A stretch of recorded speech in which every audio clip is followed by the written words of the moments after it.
Olá, este trabalho tem como objetivo fazer a representação 3D de um modelo muito popular no estudo da área de computação gráfica, que é o TAT-TEA-POT. Basicamente, é uma representação 3D de um bule, onde nós, nesse trabalho, tentamos representar utilizando a tecnologia WebGL, juntamente com a linguagem JavaScript. Aqui a gente pode ver a representação onde podemos ver que nesta representação podemos interagir com o modelo, eh, movimentando ele para ver seus diferentes lados. Além disso, a gente pode ver que ele possui os contornos das faces desse modelo, que no caso são triângulos, onde a partir desses triângulos a gente consegue ter a construção do modelo.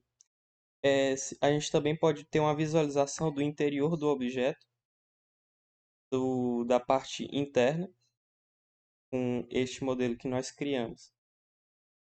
Agora, partindo para a parte da implementação, para podermos criar este objeto virtual, nós primeiros precisamos de ter uma estrutura que contenha todos os dados relacionados aos vértices, arestas e faces deste objeto virtual.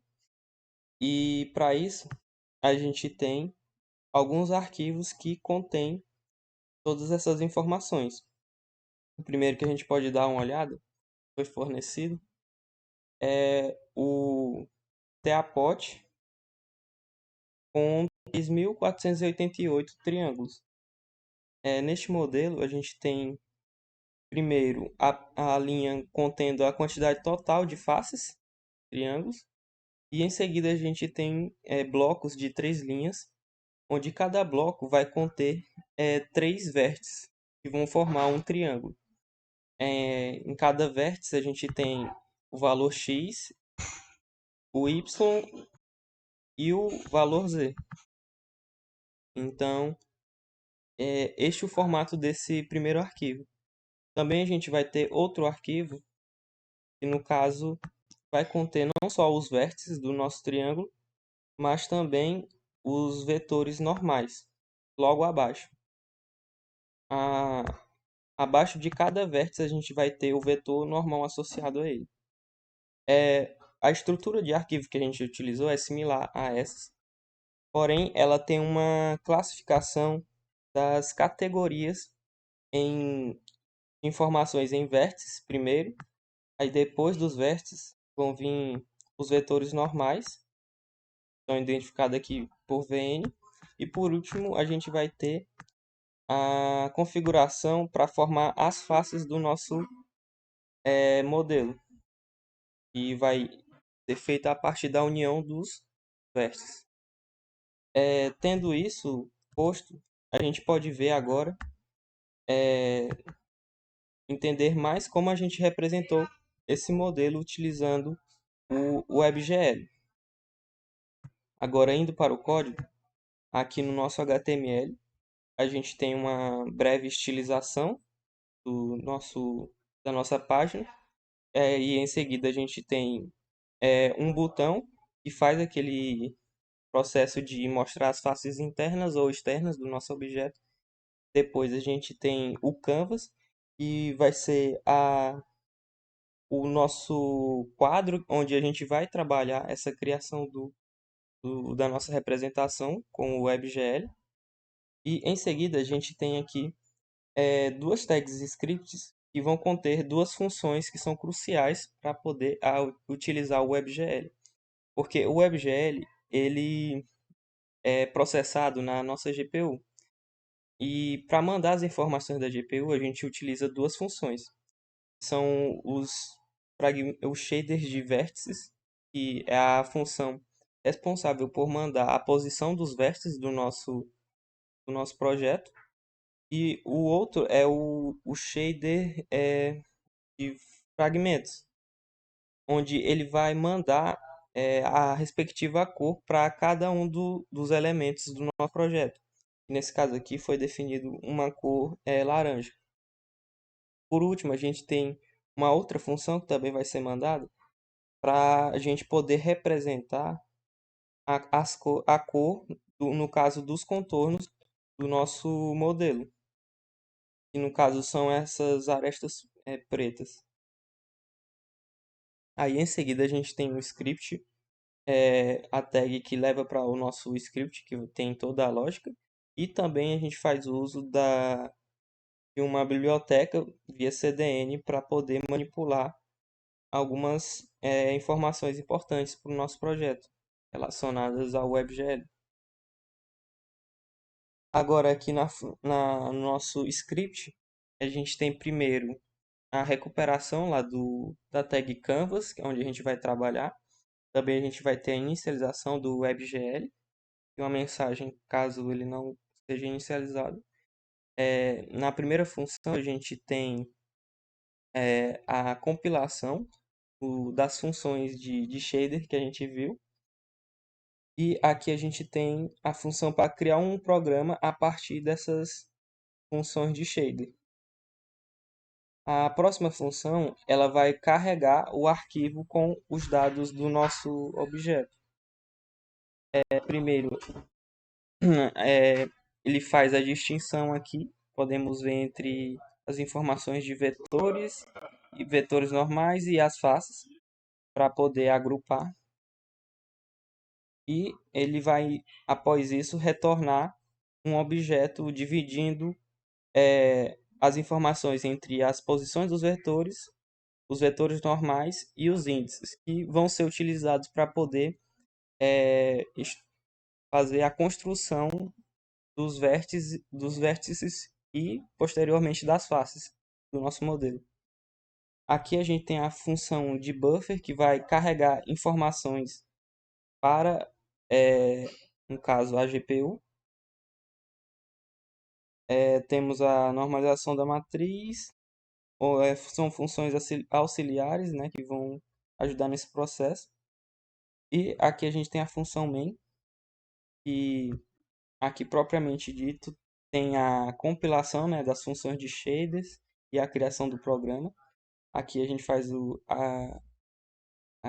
carregamento do nosso arquivo com os dados, que é a pot.obj. E aí aqui a gente tem a atribuição, né, do resultado nas variáveis de posição, que representa a posição, vetor normal e índice. Aqui a gente tem também o carregamento dos buffers, né? Passando as devidas informações. Também aqui dos uniformes, que tem a ver com as informações de iluminação, coisas associadas. Aqui mais abaixo a gente tem a criação desse objeto aqui, MAT4, que é utilizado para operações envolvendo matrizes 4x4 e são utilizadas para poder manipular os objetos em 3 dimensões. Aqui a gente cria primeiramente uma perspectiva de visualização do nosso modelo e aqui é um ponto importante, a gente cria a perspectiva e também define as operações de translação e de rotação do nosso modelo. E neste ponto a gente teve que fazer vários testes para encontrar as melhores variáveis para inserir aqui para que fique bom a visualização do modelo. Porque inicialmente o modelo aqui estava muito aproximado da câmera do objeto e não dava para ver ele inteiro. Então a gente teve que aumentar esta última variável da função de perspectiva e também aumentar o valor desse segundo parâmetro, que diz mais respeito a o campo de visão do, no caso da nossa tela. E este último ele diz respeito mais à distância do objeto em relação à nossa câmera de visualização. Também tivemos que modificar esse último parâmetro aqui, aumentando para facilitar a visualização. Aí, continuando, a gente tem construção aqui dos uniformes locais. Também temos aqui uma configuração do WebGL para permitir o teste de profundidade, que tem a ver com a visualização da parte interna. E a gente também tem a desabilitação do Cool Face, que vai ajudar nessa parte da visualização interna ou externa também. Logo abaixo a gente tem também a habilitação da movimentação do objeto, tanto com o mouse, tanto com o toque para dispositivos móveis. Mais abaixo a gente tem aqui a parte que vai desenhar os contornos dos triângulos do nosso modelo, para facilitar a visualização do modelo como uma composição de vários triângulos. E essa parte ela vai, no caso, sobrepor ao nosso modelo para poder fazer os contornos. Aí, no caso, também temos a parte do botão que faz a visualização ou do interior ou do exterior do nosso objeto. E aqui a gente tem a renderização que vai habilitar, no caso, as partes relacionadas à rotação nos dois eixos X e Y, translação. Temos o desenho, né, das faces preenchidas e também das arestas. E além disso, o controle do cooling vai ser feito aqui também. E a gente utiliza essa função aqui da biblioteca que a gente meio que utilizou, cortando, para poder fazer a animação do nosso movimento. Então, basicamente, foi este o nosso trabalho. Como principais dificuldades tivemos foi na parte da leitura do arquivo com os dados e também na configuração aqui das melhores variáveis, melhores valores para as variáveis para poder a gente ter a melhor visualização do nosso modelo. E é isso, muito obrigado.